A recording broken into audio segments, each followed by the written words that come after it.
missing out on connection. And there's an epidemic of loneliness in our country today and in the world today. New studies are showing it's more harmful than heart disease. Employees think that companies want them to come back to work so they can keep an eye on them, right? So they can make sure they're being efficient and productive. I think it could be presented differently. Like, come here because here we find purpose with each other here. We find community with each other here. You want to feel connection in your life, that we can have this here together. And that's why I say that like mattering is at the intersection of business and human needs. Like when we start to see our work as a place for all those things that we really truly want in our lives, like purpose and connection and community and belonging and all these things we're looking for, we can have all that through our work. Welcome to the Rising Leader Podcast, bringing forth the new wave of rising leadership and helping leaders find purpose, connection, and results. This is your host, founder of Alluviance, Alex Kremer. What is up, y'all? Welcome back to the Rising Leader Podcast, and this is your host, Alex Kremer. If this is your first time on the show, we welcome you for being here. I have an incredible guest that I've been looking forward to this conversation for since I first saw you speak, maybe. But what's up, Matthew? Good to see you, man. Good to see you too, man. It's funny because I almost answered that question for you, like looking forward for the past couple of weeks. Then I realized it's been since 2020 since we met. Yeah, exactly.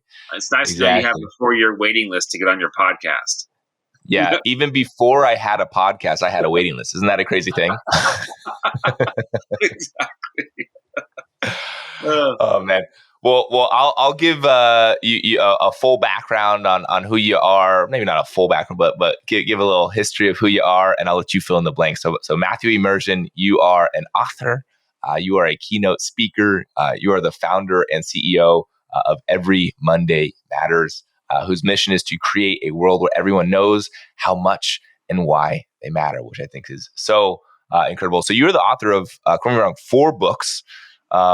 You are a keynote speaker, and that's really where we met back in 2020 when I was at Outreach, and you came in with a keynote speaker at our kickoff, and I still remember that talk, and many people do, and just that kind of speaks to the impact that you can have on how you speak and how you support organizations. And I know you've also have a TEDx that has over, I think, 300,000 people who viewed it. So you got some good stuff you're doing here, man. I'm stoked to just get some stuff from your wisdom. Thank you, man. Yeah, it's so funny because I say this every time I do a keynote, and they read they have someone introduce me on stage, and every time it's like, God dang, this is too long. Like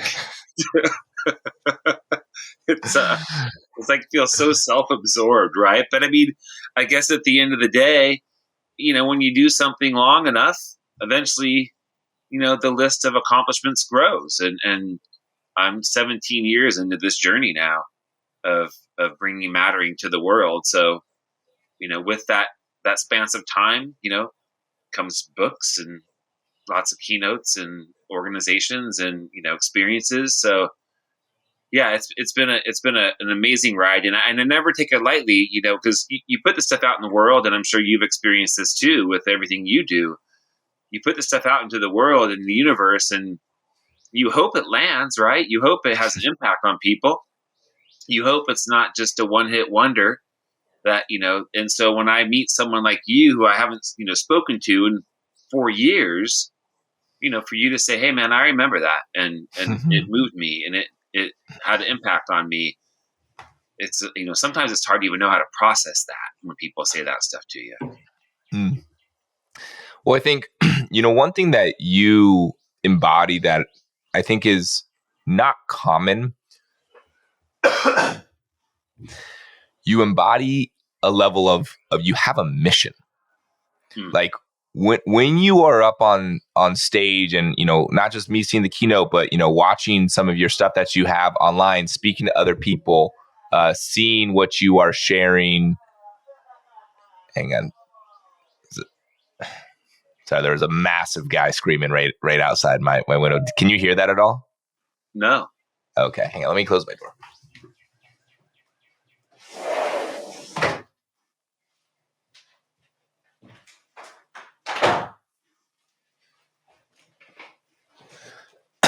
All right, Kevin, you're going to have to edit that part out. But through your keynotes, through just even watching your videos, through, speaking with you one-on-one and reading the copy on your website, sure, there's an aspect of building and growing, but there's a through line of you deeply care about the mission that you are providing and how you're impacting your people. Like, even as you say, like, I don't want to be, I want to be selfless, right? I don't want you, don't read my resume. It's like, it shows an embodiment. It's like, it's not about me. It's about this thing that I'm driving. And I think that's really profound. And I would love if you'd be open to kind of expanding on that and even how that is related to Every Monday Matters as well. Yeah, absolutely. And this might be a little bit of a longish answer if you don't mind. But so, go back when, I worked in the music industry. I worked for Robert Kardashian. I worked on projects for the biggest bands in the world. And on a Monday morning, I had a major breakdown, anxiety attack that turned into, major anxiety and depression. And so I had to commit. I didn't have to, but I guess I chose to commit to it. Well, I kind of had to. This journey of healing and relearning, like, why does my life matter, and what really does even matter, especially in this Western culture where I feel like I had checked the boxes of success. I'd done what I thought I was supposed to do, yet here I am, just gutted. And so part of my journey with my therapist, who I call my expensive friend, and some of us need a couple of those in our lives. My expensive friend, kind of started with his internal work of, like, who am I? Like, where have things gone wrong? My ship certainly had a lot of holes in it, and water was crashing on pretty quick. And then after he kind of stabilized me, I looked then at my relationships around me and what was life giving, what was life taking. Did I have any boundaries? It turns out that, the nickname for anxiety disorder is the nice person's disease. So you say yes to everyone else except for yourself. And then the final phase of that was, she's like, I want you to understand that until you know what it is to live a life that's not about you, you're never going to fully heal. And it was this interesting thing. So I got to where this, because very paradoxical, but this idea that I matter, but it's not about me. And that there's a lot of irony in that, right? And a lot of paradox in that yes, I matter, but it's not about me. And so ever since I guess that statement came to me, it's really the way I do everything, not just professionally, even personally. It's just, that is kind of like my life motto. And so in that, there is this understanding of I do have to take care of myself. My mental health does matter, and my emotions matter, and my opinions and my thoughts. And but at the same time, how do I show up in this world in the form of service, in the form of being there for other people? And I think it's interesting because even, we've done a lot of research on this idea of mattering. And when you ask people, what does mattering mean to you? A lot of people will say it means to feel valued, to feel important, to feel seen, and or heard. And I love all of that. And but what we realized as a team was that that's only half of the equation. And so our definition of mattering is for all of us to embrace our role in creating a world where everyone knows how much and why they matter, where everyone feels seen, heard, and loved. And so it's, yes, it's for me, but I also have to be there for you. And so that's just how I operate. That's all of our programming, even my personal choices.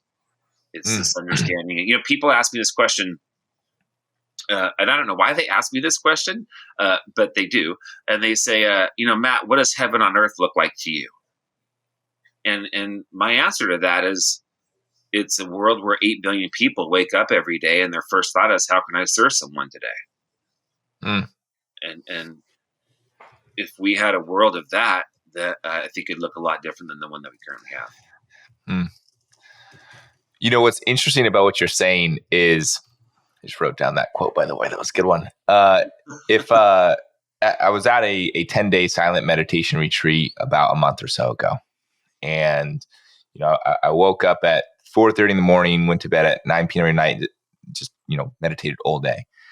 And the teacher said something at the very beginning that that like guided me through my whole week or my whole 10 days. He said, when you reach a state of enlightenment, like self-actualization, there's two metrics, two yardsticks that people know whether or not they're enlightened. The first one is they just feel gratitude. They just truly feel a sense of deep gratitude and love and compassion for everything. And when you are feeling so much love and kindness, the second marker is you just want to serve people. Yeah.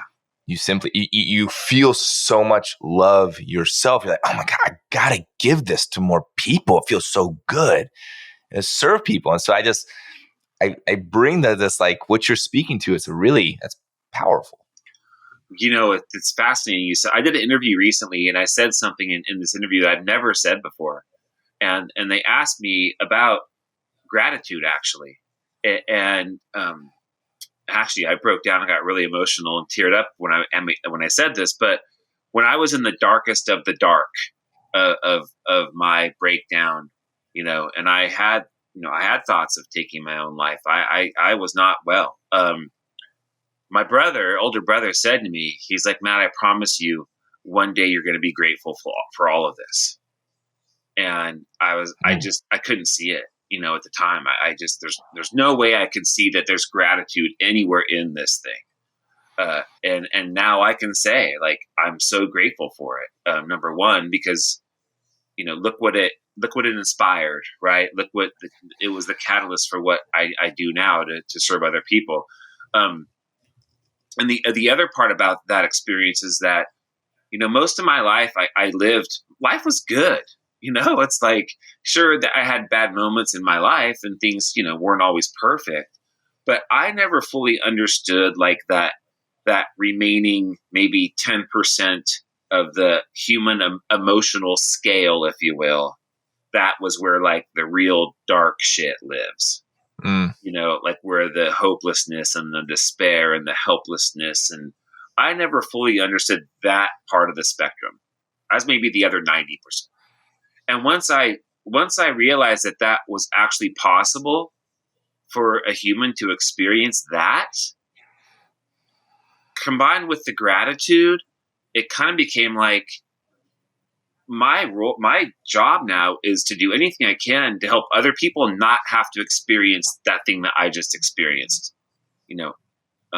because it was that dark. And so whether it's 3 seconds, whether it's a quick hello to somebody, whether it's any time I'm out in the world, I just want people to know that, hey, I see you, I hear you, I love you. And that might, it could happen in 1 second, right? Just by a simple acknowledgement, even to a total stranger. But I always want to show up in the world that when someone interacts with me or experiences me, like they walk away with like, that guy saw me. Yeah. You actually experience them. I mean, what I hear in that share right there, it's like you first had to go on the journey yourself to be doing what you're doing right now and to be giving it back. And like there's gratitude that you had to go through. Like I even compared to one time, I had never gotten food poisoning until like 2 or 3 years ago. And whenever before that, somebody would be like, oh, I have food poisoning. You're like, oh, I'm sorry, that sucks. Like, bummer. Yeah. And then I personally had food poisoning. And whenever somebody would say I had food poisoning, I'm like, oh my God, man, I'm so sorry. Like, I feel you so hard. Like, that's rough. Yeah, man. Like compassion through the roof, right? Mm-hmm. Yeah. And there's a fine line there too, because I struggle a little bit with this concept of self-help. And people often say that they have to learn how to love themselves before they can love somebody else.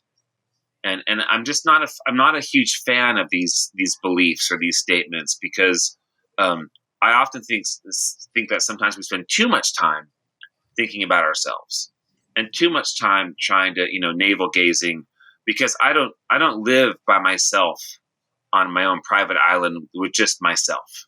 Like, I live in a social construct. So who I am, how I am, who I become is also informed by you, right? And understanding who I am is also understanding how do I interact with Alex, and what words do I choose. So we are formed by each other as well. And Mm. so, like, self transformation and social transformation, to me, like, they happen hand in hand, if you will. And so, um, I yes, I by learning to love myself, I can also then better love others. But also through loving other people, I also learned to love myself. I learned a lot about myself too. And so, my encouragement to people is, we can put in a lot of self work. It's been hours and hours working on ourselves. But I promise you, there's a lot of gifts in the exchange with other people. In Mm. Africa, they call it Ubuntu, right? It's I am because of you, we are because of we. And I love that way of looking at things, especially in a culture that is just so committed to self all the Mm. Mm. That's an interesting concept of, you know, love yourself before you love other people. I mean, that's so I believe that truly, or it's almost like that's what I've been told to believe. So I just like, yeah, that's what you do. Yeah, But to actually say, yes, that's important for sure. But what if you actually are able to love yourself more because you're giving more love to people? right. It's like that you're being the one who's giving them more love, and they most likely will then give you more love back. That's right. Yeah. Yeah. It's, even for me, so this whole idea of living a life that's not about you, my first understanding of that is that my therapist, she made me go do something every Saturday that wasn't about me. And so pick up litter, plant a tree, read to elderly, give somebody a hug. It's just all these, and for whatever reason, picking up litter kind of like became my jam. And I ended up loving going out in LA on Saturday mornings. I'd listen to music. I'd say hi to the dog walkers. The Meals on Wheels people, and I'd just go pick up trash for like 2 or 3 hours, like by myself. And it Mm, became this like meditative thing for me. Um, and one day it just clicked, like, wow, like all week I work on these big projects with big celebrities and all this stuff, but I felt more like meaning and significance cleaning up the city. mm, And it's like, by doing this thing that wasn't about me, I actually found me again. mm. And so it was this fascinating. It wasn't like, oh, I matter, I'm going to go change the world. It's like, no, I had to go out and do these things to learn why I mattered. But all the Mm, things I did were not about me in the first place, at least in terms of their intention. mm. I feel like that's something that so many people are trying to discover right now. I mean, I compare it to the corporate world right now. I mean, the Yeah. corporate world is at a very unique inflection point right now in terms of what is corporate, right? Side gigs are opening up more. So many people are doing things. AI is taking jobs. There's crypto. So, there's just this unique thing of like, cool. And leaders, people are wanting something different than what they've had up to this point. And I think people are lost in that. Well, I'm achieving, I'm doing, I'm creating, but I'm not finding meaning in it. People are just, and that's what's causing the fucking burnout Right. that we all have.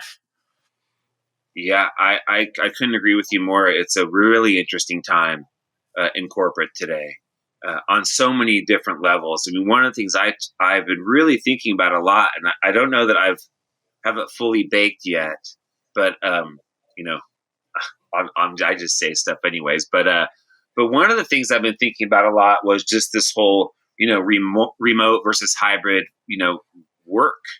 And it's interesting because I totally get that why people are enjoying this remote or hybrid style of working. I totally get that. I enjoy it too. At the same time, though, um, it's we're missing out on connection too much, and there's an epidemic of loneliness in our country today and in the world today that new studies are showing it's more harmful than heart disease. 15 cigarettes a day, right? Yeah, right. Yeah, and so, um, but I feel like it's a PR problem in some ways, because I feel like employees think that companies want them to come back to work so they can keep an eye on them, right? So they can make sure they're being efficient and productive. I think it could be presented differently, like, you know, come here because here we find purpose with each other here. We find community with each other here. You want to feel connection in your life, that we can have this here together. And that's why I say that, like, mattering is at the intersection of business and human needs. Like, when we start to see our work as a place for all those things that we really truly want in our lives, like purpose and connection and community and belonging and all these things we're looking for, we can have all that through our work. Mm-hmm. If the company values those things and make sure that it's communicated that yes, we value this stuff. It's really like, what does your work represent? Like, are you just doing your work just to get a paycheck? Yeah. And I think many people, that is how they define work. And there's also people who say, like, yeah, that's just not the only thing that it is for me anymore. Like, I actually want to feel part of something bigger. I want to feel alive. I want to feel like I'm growing. And I get curious of, like, because you obviously are working with so many of these organizations, right? You're going and doing all these different keynote talks. You're also doing workshops with them. When you are speaking with them, what are they typically trying to get their whole organization to do, or what are they struggling with? It's interesting, because there's this thing called the ladder of abstraction, and it's this idea, like, you could take a concept like a car, and if you go up the ladder, like, a car is transportation, but transportation above that is freedom, and above that is, and you can go all the way down to, like, VIN number of what that exact car is, right? This whole spectrum. And it's interesting because if we do, like, that ladder of abstraction for any company, at the top of that ladder, it's going to be like growth and success, right? It all gets boiled up to this idea, like, this organization has to succeed. We have to perform. We have to grow profitably. Like, these are especially in publicly held companies.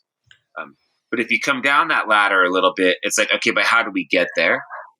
And there's a lot of ways to get there. And I think that how we get there is changing quite a bit, because the old ways of pressure-based, of fear-based, of grinding hard, of just putting in the 40 years to get your gold watch and your parent.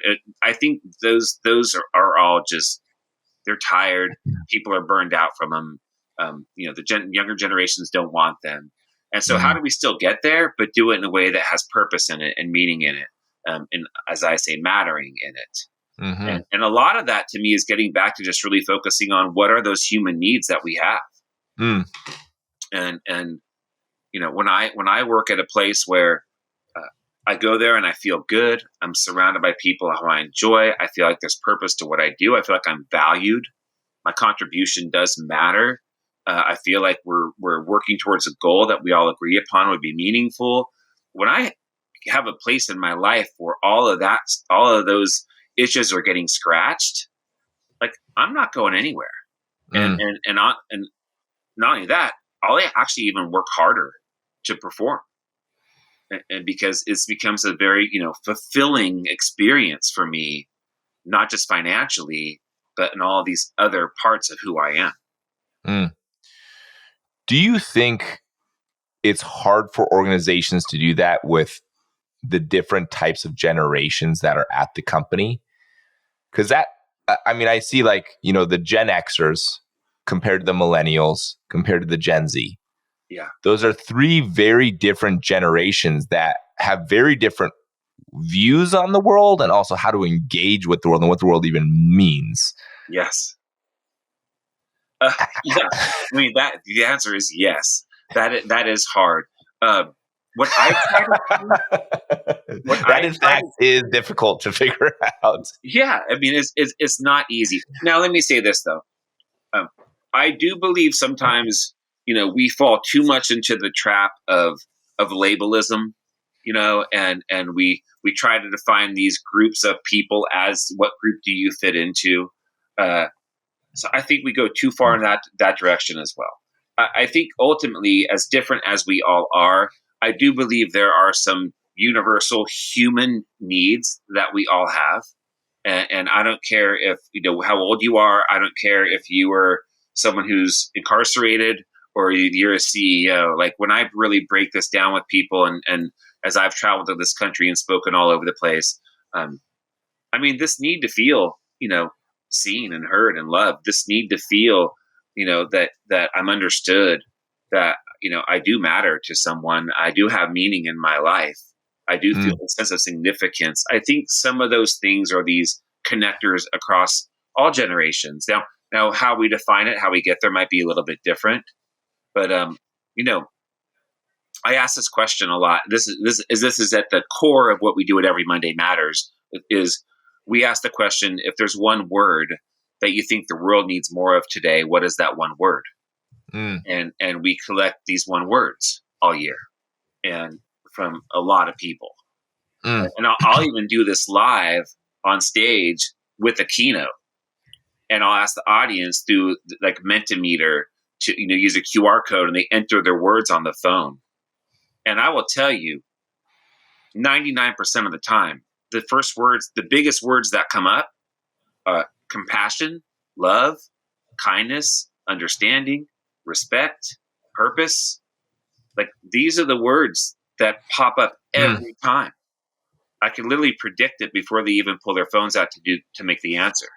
mm, And so often it's like, wow, like, do we just not live right here in this room create the culture that we should mm. go try to build? Because if we all agree that this is what we all want more than anything and our world needs more than anything, well, then there's our solution. Why is it so hard to have those things and to create those things then? Well, number one, I think we just have to be aware, right? Like I think we've been prioritizing the wrong things for a long time. To your point, I think that COVID was a bit of a wake up call for all of us, and there was a lot of bad in COVID, of course, but some of this stuff is re-examining, what truly does matter to us, what are our values. Mental health has become a way bigger topic since COVID than it ever was before. You know, uh, at our nonprofit at Every Monday Matters, we also have an education program, the K through 12 education program. We serve over 3 million students nationwide. Our program falls into the category of social and emotional learning, or SEL. That's what it stands, Mm, is the acronym. Forever, SEL was just not a topic. It was always STEM, science, technology, engineering, math. It was coding. And then it became STEAM. They added arts to the STEM to make it mm. STEAM. Ever since COVID, it is all SEL now. So what is the S? Social and emotional Social learning. and emotional learning. Okay, Right. social and emotional learning. Yeah. And so this diving into, EQ, emotional intelligence, right? This understanding, this very human, the human part of us, and not just the human like doing, but like the human being part of who we are, has become much more prevalent across the board. And even in corporate now, like you hear the words mental health. Mm, You hear conversations about anxiety and depression and suicide prevention, and these words weren't around yeah. even just 5 years ago. There's something about how you said the social and emotional learning and the fact that, like, I was just imagining you being up on stage and having big words of compassion, love, kindness, respect, purpose up on stage and just like just learn these, like just do these things. Like they're right here, just do them. But when I hear the social and emotional learning and tying it into that, it got me excited. It actually, I felt hope. I felt like, oh, we're doing it. Like you hear so often on news that everything's bad. You know, it's all terrible. And there's many stuff that is not good. No doubt about it. But we're also getting better. We're also growing in certain types of areas. Maybe not everybody, but there are like these roots that are really starting to take hold of people tapping into something deeper. When I hear emotional learning specifically, what I hear in that is moving less from being just in your brain of intelligence of I'm smart to actually I actually feel my heart now. That's right. That's absolutely right. And I even tell like managers, like people don't want to be managed anymore. They want to feel like they matter. And there's a big difference between the two. And I'm a big champion of, especially I feel like women are more connected to their hearts a lot than men can be. And so I'm a big champion for big hearted men. I think this heart, we need more heart in the world, and it's happening. But I think to your point, it's really important to acknowledge that this stuff just doesn't happen overnight either, right? Like you take people on full on retreats, and that's just the tip of the iceberg, right? For this process, and even as a keynote speaker, I even tell people in the front end, like, I'm not going to come in here and change your whole company in 1 hour. Meaningful transformation takes time. And we can do this. We can work together over, one Monday at a time, if you will, right? And we have programs that we bring into companies to help them experience this and to help them make these changes. But you're not going to solve this in 60 minutes, that's for sure. Yeah. Breakthroughs could happen. Yeah. Right? Awesome. Breakthrough. You can plant seeds, you have some breakthroughs. Yeah. But the transformation happens over it happens over a level of commitment to it. Are you simply committed to it? And I think what you said really valuable, which many people say it's are you simply aware? Oh, I need to have more compassion for the people who I'm leading. One. Yeah, number one. Yeah. Mm-hmm. And then the other thing that we do in all of our programming is we have these three perspectives. So one is I matter, and one is you matter, how I impact those around me, and one is we matter, that we're in this together. And so if you even take something like the word compassion and you really start to kind of process this through, how does compassion work through an I matter lens? What's our self-talk like? How perfectionist am I? How much do I judge myself? How the ways we beat ourselves up, right? How do the you matter way? How do I have compassion for you, Alex? How can I serve you? How can maybe I better understand who you are and what you're going through? What's it like to walk in your shoes? Which is the age old art of asking someone meaningful questions, which is just like next to gone now. Even question, how are you, Alex? How are you? You used to be like, yeah, man, I'm good. Like, no. How are you? Like that question needs a beat now. It didn't have a beat after it before, And then in the we matter sort of way is like, how do we look around and how can we produce more compassion in this world together, right? And so that's the world I live in. Is this values that matter, driven by perspectives of I, you, we, over a consistent period of time. That's how you start to see these major transformations happen. The thing that really resonated with me there is when you said I matter, the self-talk. And, just part of my own personal journey, I can be hard on people or have really high expectations for people because I fucking have high expectations and I'm really hard on myself. That's right. Your outer world is simply a reflection of your inner world. And, absolutely. The ability to give yourself that is really freaking hard. It's hard, man. It is really hard. And I know how driven you are. And I know that just, the little, what I actually feel like is a lot that I know you, uh, like you want to do big things, right? Mm. You want to impact a lot of people, uh, and and as much as it's nice to say, hey man, if I just change one life, then amen. It's like, yeah, but I want to change like a million of them, right? Actually, I want to change a billion. My funny story about that real quick. My Love dad it. used to tell me, he's like, Alex, I don't want you to be thinking millions. He's like, I want you to be thinking billions. And Yeah, he was, I think, referring to money, but I'm like, I want to impact a billion people. and make a billion doing it, right? Nothing Yeah, wrong with doing well, doing good. No, it's it's a good true. byproduct. Yeah, but in that we can beat ourselves up. I do it all the time, and even my wife has to remind me, often. And Matt, unless you treat yourself like you matter, how are you going to go out there and do this for other people? Mm. Like at some point in time, you have to take care of you too. So I can go tilt the scales in the wrong way of being there and trying to serve others so much that I lose myself in it, right? And it's a and this whole idea of I matter, you matter, we matter. In a perfect world, if we're right there in the middle, where like in a Venn diagram, if you have a I matter, you matter, we matter circle, right there in the middle is where I believe that we are at our absolute best as human beings, Mm. personally and professionally.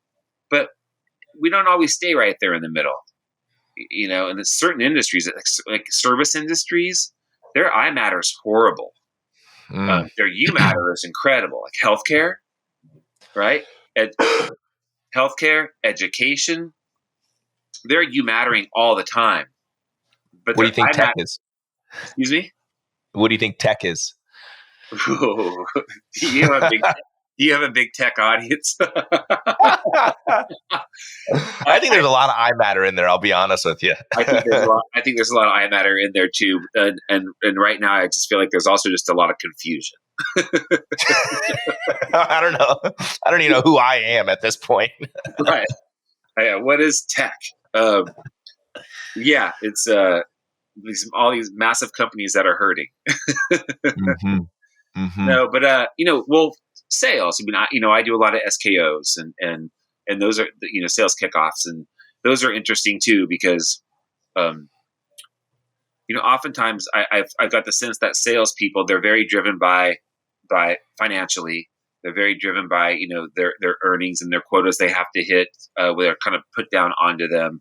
Um, but in what seems like selfish maybe motives, they also just really don't take care of themselves at all, Mm. and they push hard and they drive hard and they burn out hard, and it also can be a very lonely space, in my opinion. I did sales for years, and it just felt so disconnected. I was living in my own bubble of what I needed to achieve and numbers I had to hit, and this level of competition I felt towards with my peers. There's a lot that is a bit unhealthy there, Mm. and the financial rewards can be fantastic, but the emotional, the spiritual, even the physical reward, that can start to slip real quick. Hey, Matt, real quick, you just at the very end right there, it kind of got a little fuzzy. Okay. If you want to say that last part right there real quick. I think I said something like, the financial rewards could be incredible, but spiritually, physically, emotionally, those parts of our lives of who we are can kind of start to fade away and slip away. And so again, it's finding that balance. How do we get back to a new balance that serves us across the board a little better? So you're broaching on a subject that I am extremely passionate about. So I warn you here. I just But got nervous. I know that was a big way to frame that. So let me ask you the questions now. Let's flip. Now it's my podcast. I'm okay with that. No, I'm just kidding. It's my podcast. The sales professionals specifically, they love to achieve, Yeah. right? And that's awesome. Like I'm grateful that we were born with this, like, I want to fucking build, grow, create, achieve. Yeah. So let's honor that and have reverence for that. But if we focus simply on that, what I actually think happens is our hearts start to close. It becomes, we get blinders. We put on our armor, right? Yeah. We're just like, I just got to fucking go. Right. And we're breaking rapport with the part of us that just wants to have, like, experience that compassion, that love, that joy, that, like, oh, this feels good. And so like that balance that you speak to there, figuring out how do you both create and achieve while also still being present and experiencing joy while you're doing it. That's really, really nuanced, right there. Absolutely nuanced, man. And it's a huge reason why I'm a fan of what you do, man, because you really help, those people in sales to achieve that. And I want to be clear, like, there is nothing wrong with being wildly financially successful, right? I mean, amen, go for it, right? But I would suggest that financial success is not why we matter. And that we're here for more than just financial success. Right? We're here to, like you just said, we're here to also experience joy and to experience gratitude and to experience all these other parts of what it means to be human. And sometimes, like you said, you put your armor on and you do this, you go out there to accomplish this thing, and it's hard to take off. It becomes your identity, and not just this thing you go do, every so often. And I think you're spot on. I think that our hearts start to close. One thing I wanted to ask you, because you get up on these stages and you bring people this really powerful message of pretty much you matter, and you're giving love to people, and to do that, it also takes you embodying that yourself, and you holding yourself to that standard, to that level of accountability. And I think that's one thing that it's hard to be a leader of. Okay, how am I supposed to, like, really give people a sense of meaning if I don't have meaning myself?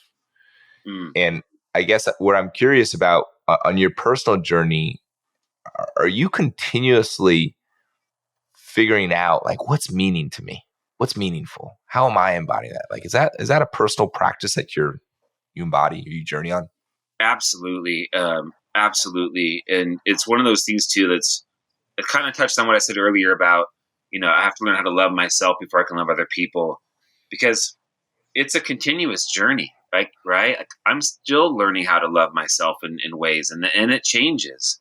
And I'm still learning how to have more compassion for myself, right? How to, for example, social media and myself are just not the best of friends, right? And it's just one of those things. And I ask myself all the time, but why?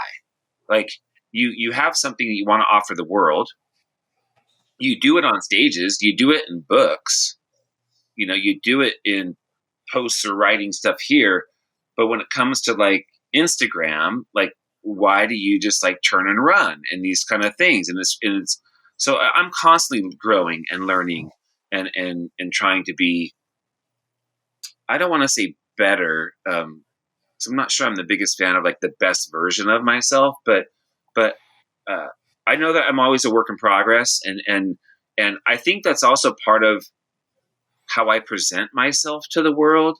Like, I don't want to present myself as an expert or a guru. I feel like, at least for me personally, like, I've been experted and gurued out.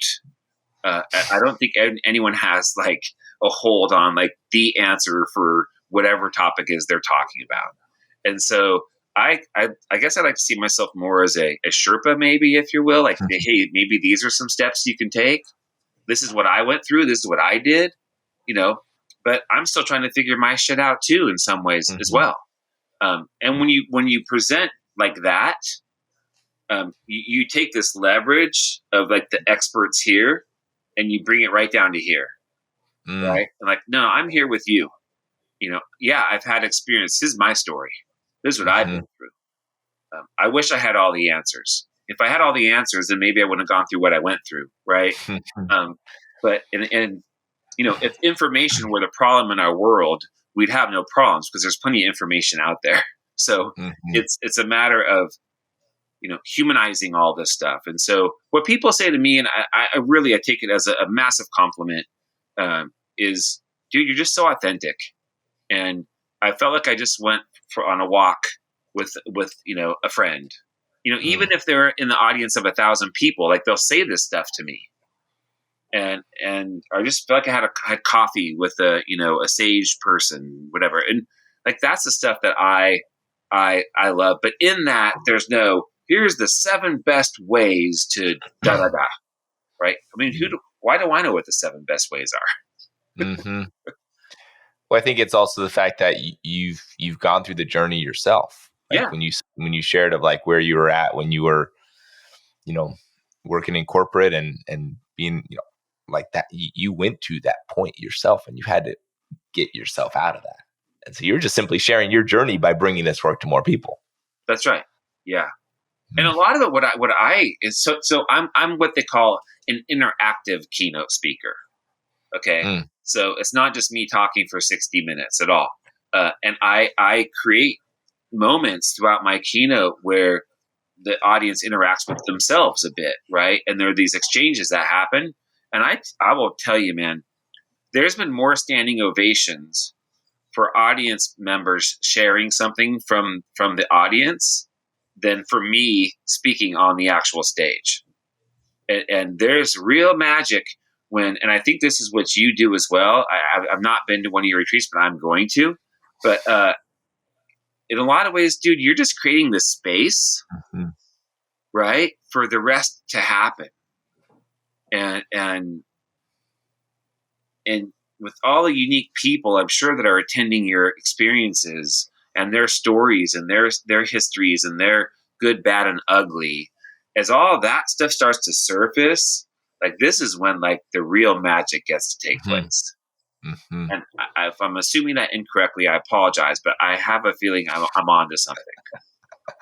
I'm just actually, for me, attending your keynote and seeing how you ran it with getting us involved, I just stole all your shit, and so I'm just now implementing it at mine.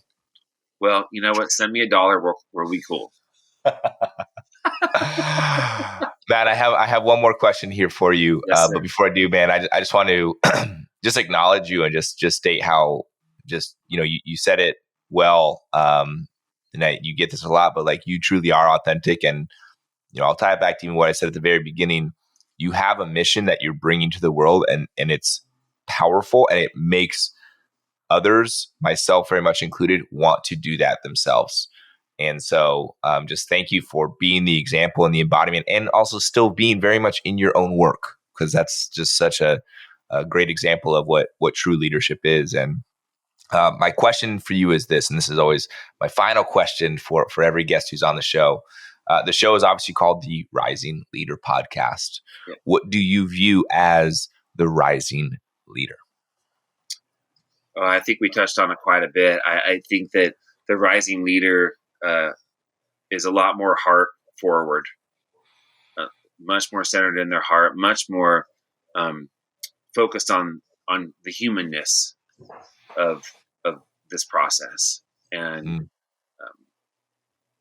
I believe that we will achieve results as businesses, as a culture, as a community, as a world. We will achieve results that are mighty impressive if we get back to leading things that help people reconnect to who we are and why we are. And as you even said, like, you want to impact 1 billion people. And I said, and make $1 billion. And you said, well, that would be a byproduct of, right? That to me is the rising leader. You're a rising leader, my friend. Everybody who's listening to this damn show is a rising leader. That's right. That's right. I appreciate that, man. And that's a great summation of this conversation. So Matt, I know people are going to want to follow up to you or have you come speak at their next SKO or interested in what is the best way for people to get a hold of you?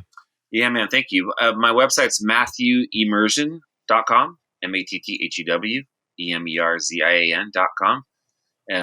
I am on LinkedIn as Matthew Emerzian. I'm on Instagram, Matthew Emerzian. And our nonprofit, the organization I founded, Every Monday Matters, is everymondaymatters.org. And you could find me in either of those places. Yeah. Well, thank you so much, Matt. And for those who are listening, I know I just have an inkling that you're thinking of someone who's like, man, they got to hear this. So make sure you send this over to them, spread the good message here. And with that, Matt, thank you, brother. Thank you, man. You matter. Thanks for listening to the Rising Leader Podcast. Make sure you hit that follow button so you get notified every time a new episode releases. If you know someone who wants to take their lives and their career to the next level, send them this episode so we can all rise together. For more information, check out alluviance.co. We'll see you next time. And in the meantime, keep letting it flow.